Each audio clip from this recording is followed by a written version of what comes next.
Now the first measurement we're doing is for the neck. Now this measurement is simply, the tape is placed at a position where you would wear your collar or do your collar up. It's easier to take this measurement from the side rather than the front because the chin gets in the way. Now the tip with this is that you hold the tape with 2 fingers inside. Now if these 2 fingers are in full contact with the neck, then the measurement is too tight. They need to be basically in partial contact. All right, now the second measurement is the chest. Now what we're doing here is we're measuring around the largest part of the chest. Normally, just to make sure I've got it in the correct position, I make sure it's positioned underneath the armpits, pull it forwards and backwards a couple of times. We're taking it at the front, it's being taken across the nipples. At the back, you'll probably need, more often than not, to lift the tape up, because we're also measuring the largest part of the back here as well. Measurement needs to be reasonably tight, not very tight, not very loose, just comfortable.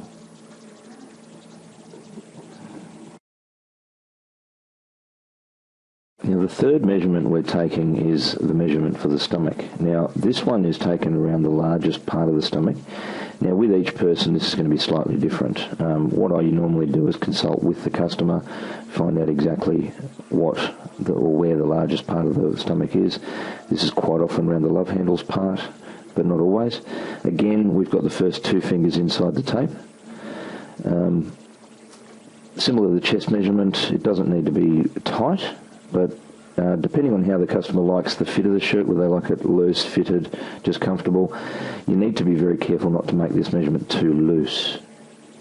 Now, following that, we then move down slightly to the waist. Now, with the waist measurement, you need the tip is that the customer needs to be wearing a pair of trousers similar to that the measurement's being taken for. So in other words, business trousers with a belt on, worn at the level that it's normally worn at. Again, 2 fingers inside the tape.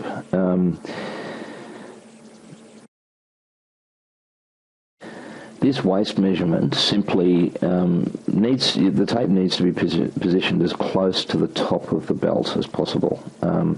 We try not to have it overlapping onto the belt, but as you can see from the video, it's not always possible. You just try and get it as close as you can so that the measurement is representative of the height, or the exact height that the customer wears their trousers. Now we move slightly down to the hips measurement. Or the seat measurement is another word for it. And this one is quite simply measured around the hips at the widest point of the seat. This is a measurement that needs to be snug. Quite often, just by looking side on, you'll tell where the widest part of the seat is, the pointiest part of the bottom. The measurement needs to be horizontal and straight. We can then take into account the preference of the customer, whether they want a loose fit or a fitted fit. Not a particularly difficult measurement to take. The next measurement is the upper hips measurement. I normally take this after the hips measurement because it's just a little bit easier to work out where it needs to be in between the hips and the waist measurements, roughly midway. It's quite a simple measurement to take. You just pass the tape around and place it in between that of the waist and the hips measurements. Try and keep it horizontal. It's very easy for the tape to get out of the horizontal, but it needs to be horizontal and it needs to be a fairly snug measurement. It's not difficult to take, and the reason we take it is it's for the fit of the trousers, the fit of the shirt, the fit of the jacket. It gives the shape. And quite a handy measurement to have and very simple to take.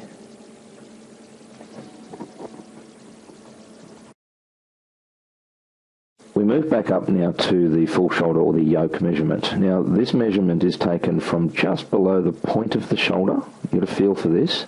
It's more difficult on some people to find than others. So it's taken from just below the point of one shoulder. I normally take it left to right, as I'm right-handed. You pass it just below the collar, so the middle of the tape's got to rest just under the collar, and the end of the measurement is from a point just below the point of the other shoulder. Now, it's a crucial measurement. If you get it wrong, it's going to affect the general fit of the shirt and the length of the sleeve. Now, moving on from the full shoulder measurement, the next logical measurement to take is the sleeve. Now, the start of this measurement is the end of the full shoulder measurement. So you start it from just below the point of the shoulder. You take it in two parts. You take it down to the elbow, you stop, and then you take it to a point midway between the wrist and the knuckle. The end of the sleeve, of course, is the wrist. This is a measurement that's taken fairly loosely. I always ask the customer whether they wear a watch, and if they do wear a watch, I have them wear the watch, and I take the measurement around the watch. If they don't wear a watch, such as in this video, and they're right-handed, as this customer is, we take it around the right wrist. It's a loose measurement, 2 fingers held inside the tape.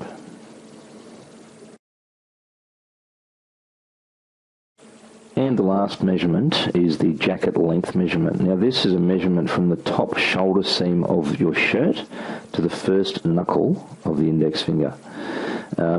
That's just a rule of thumb, however. It can actually be taken to whatever length you want, but be careful not to make it either too short or too long. If you know that the customer has long arms, you'll want to make this measurement a little bit shorter than the first knuckle, but that's a general rule of thumb that will apply for most people.